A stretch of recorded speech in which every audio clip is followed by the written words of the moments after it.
So we've got Deion Sanders has earned a 5-year, $54 million contract extension. That's a little journalistic license there by Heather Dinich. He's received one? Has he earned it? I don't know. That's up for debate. Has he earned it? Well, okay. Runs through the 2029 season. It's the highest paid coach in the Big 12, one of the highest paid in the country. Base salary, $10 million in 2025, highest paid coach in the Big 12. You know, if you look at the popularity of this Colorado program and the money that they bring in for the Big 12 through television ratings, he's earned it. Forget the record, and the record's been really good, considering 1-11 the year before he got there, 4-8 after a 3-0 start in 2023, and then 9-4 last season, and in contention for the Big 12 championship up until the last weekend of the season, the last day of the season. And then if you look at the TV ratings, I don't know that there's ever been anything like it in the history of college football. The year before, a 4-8 football team being watched by more people than almost any team in the country. And then this past season, regardless of the record, which again was a great improvement at 9-3 in the regular season, where the 7 highest rated conference games in the Big 12 all involved Colorado. So they only play 9 conference games, and 7 of them were the highest rated, 1 through 7. And then the 10 highest rated games of the season in the Big 12 all involved Colorado. What does that have to do with? It has to do with Deion Sanders. Before it was Travis Hunter, before Shadur Sanders, before Shiloh, any of them, it was Deion Sanders. Now, will Deion Sanders be able to replace those guys? He had 2 of the best players in the country last year. One on offense, one on defense. Will he be able to replace them and continue to win? This is one of the earmarks of a truly excellent coach. When I'm rating and evaluating coaches, the one thing I look at is, okay, has this coach gone multiple places and won? Or did he just maybe land at a particular spot? Dabo Swinney, for as great as he's been, one of the greatest coaches in the history of college football, he's only done it at one place. So we don't know if Dabo Swinney went fill in the blank, if he would be able to maintain that excellence and rebuild it somewhere else. We don't know that. I guess that he would. That would be my lean, but we haven't seen it. He's not Nick Saban, LSU, Alabama. He's not Urban Meyer, Florida, Ohio State, Utah, Florida, Ohio State. He's not a guy that's done it multiple places. And there's not too many guys. Well, those 2 guys have done it to that extreme beyond anybody. Can we think of anybody else who's been that good at 2 different schools?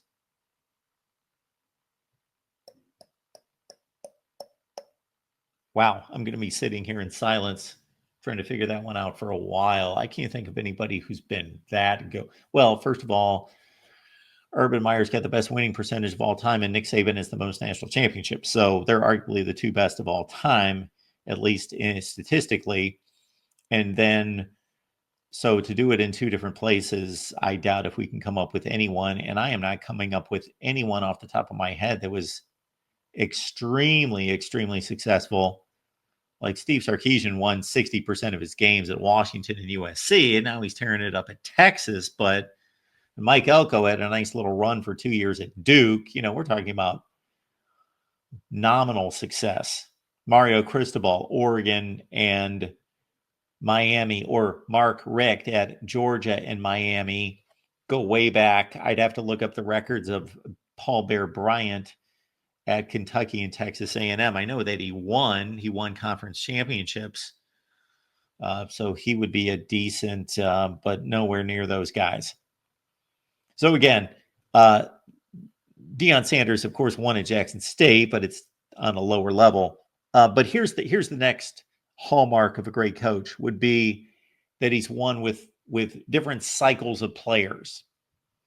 And more so, this is a evaluation on the NFL level, because coaches will come in at times and they'll be able to either inherit a core of players or will build through the draft. And of course, the coach is not responsible for the draft. But anyway, they will either inherit or they'll be given a core of players, and then they win with that core, and then they can never duplicate that.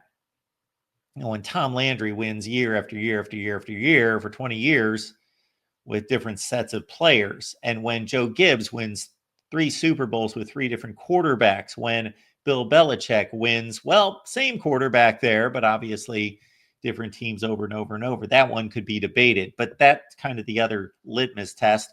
And this is the first incarnation of Deion Sanders having to win with different key players at Colorado. And of course, it only was a 1-year run of winning at Colorado.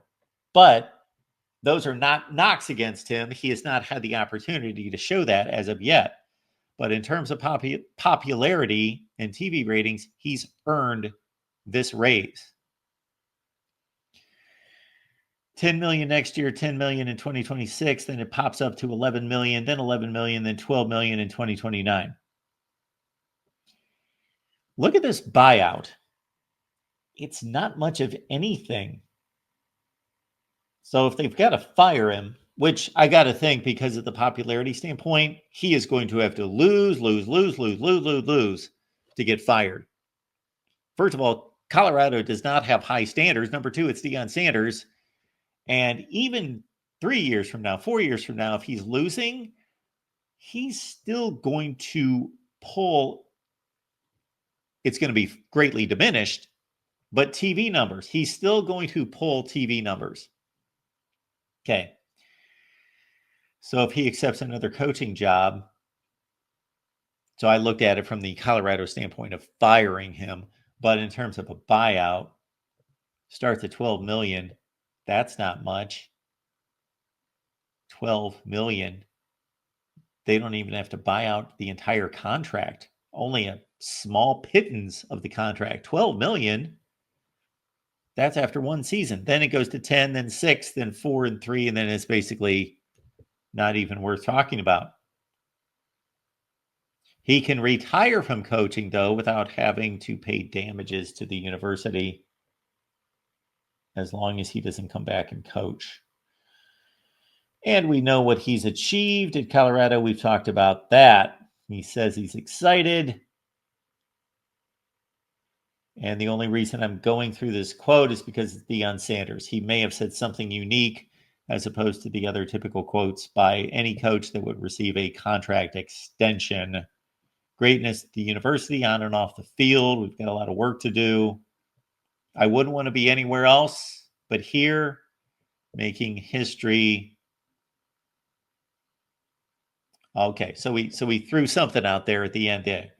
Yes. Lastly, anybody got at least a 5-bedroom home with acreage for sale?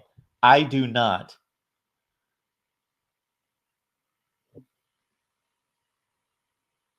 Here are some of the stats that we're looking at right here, and this goes beyond football. This goes to the enrollment. That's pretty ridiculous.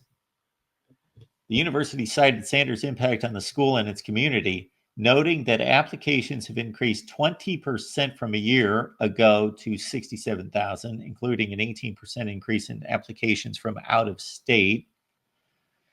And then, according to the school, applications from prospective students who identify as Black or African American increased 50.5%. Applications from prospective students who identify as non-white went up by 29%. Okay, if I'm going to go on a commentary here, it has nothing to do with any kind of racial situation, but it has to do with the decision-making process of anyone who chooses a school based on who the head football coach is. Now, if the presence of a particular head football coach caused you to look deeper into that university, so be it.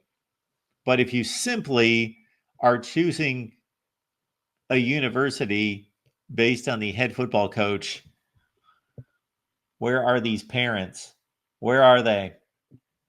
Colorado sold out all but 2 home games, marking the first time the Buffs have sold out 4 or more since going back to 1996. Home football games generated a combined $94 million in direct economic impact to the city of Boulder and $146.5 million to the region. Oh, do I see the term national championships in there? Quote, Coach Prime has revolutionized college football, and in doing so, wait a minute, has he revolutionized college football? He's revolutionized college football. I'm not saying that he hasn't. I'm not just coming up right now with the way in which he's revolutionized college football. He is galvanized, he's energized that particular school's program, but revolutionized college football. Okay. Restored CU football to our rightful place as a national power. Well, hang on, Rick George, Colorado Athletic Director. CU is a national power? No. This extension not only recognizes coaches' incredible accomplishments transforming our program on and off the field, it keeps him in Boulder to compete for conference and national championships in the years to come. I stated this recently that, in my prediction that the Big 12 will not win any national championships in the next 10 years. I didn't necessarily account for the Deion factor. I believe that there are other programs that I am more confident that over time will be more successful. Certainly they have been in the past, and unless Deion just stays there for a long time and he truly just is able to sustain this, maybe Colorado will be better than Kansas State and Oklahoma State and schools like that have been better at football than Colorado for a long, long time. But there's no question. I would debate anyone that the school that has the only chance to win a national championship out of the Big 12 is Colorado. And I'm not saying that they have a legitimate chance, but I'm saying that they have the best chance. So it looks like, at least based on good faith negotiations, that this contract is going to stay in place for 2025, 6, and 7 at the least. And then after the 2027 season, then the two sides will, in good faith, look at a potential extension. So it looks like Colorado said, we're giving you the biggest contract in the Big 12, one of the 10 highest contracts in the country. Let's just understand, we are paying you for future success. Chris, we were just talking about Deion Sanders got an extension, $54 million, 5 years. Man, if you just rate him on popularity, I broke down TV ratings a couple weeks ago, and when you go to the Big 12, it's unlike any other conference because Colorado had the 10 highest rated Big 12 games for the season. So obviously he's drawing people. He goes from 1-11 before he got there to 4-8 to 9-4. So he's starting to, even some of his critics have to back off because he's winning, and now he seems committed. Yeah. No, so when he first got there, a lot of national pundits thought that it was going to be more of a gimmick rather than the real thing. And initially, it's like, okay, like Colorado can afford to be the gimmick school because they were so bad for previous years.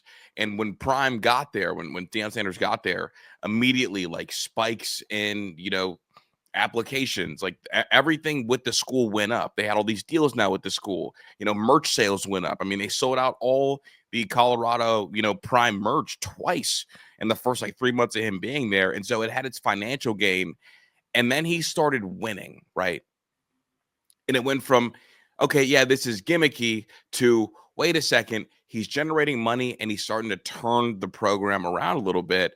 And it made too much sense for Colorado. And honestly, like, I think that, Colorado probably got him at a steal when you consider the financial gain that they've received over the last 2 years with him there. I know it's crazy. And yeah, you're looking at the dominant attraction in the Big 12, and he's Right. also doing it on the field.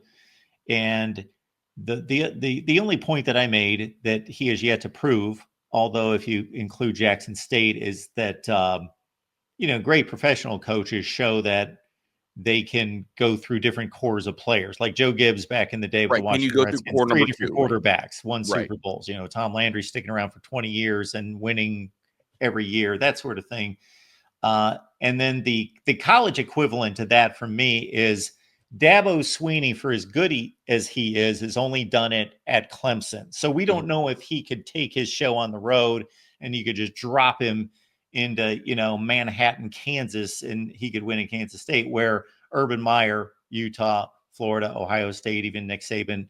So Deion obviously at Colorado. But So here we go, Mark. I want to ask you: do you think he needed to prove any of that to get the extension? no, no, no, no, no, no, no. Okay, me too, because I think He's he did more than enough to get the Oh, extension. absolutely. Like I don't Yeah. love everything Deion says. I don't love everything Deion does. But at Colorado, I mean, Oh, shoot, if you yeah. can win 6 games a year at Colorado, and also the stadium is going to get Yeah. people in the stands, extend him. Now, like if I'm a big time program, like if I'm Florida and tomorrow I'm done with Billy Napier, I'm saying those same things in a meeting. Like, well, do we want to go after Prime? And I'm bringing up what you said. Yeah. I don't know if he could do it, but at Colorado, come on, man.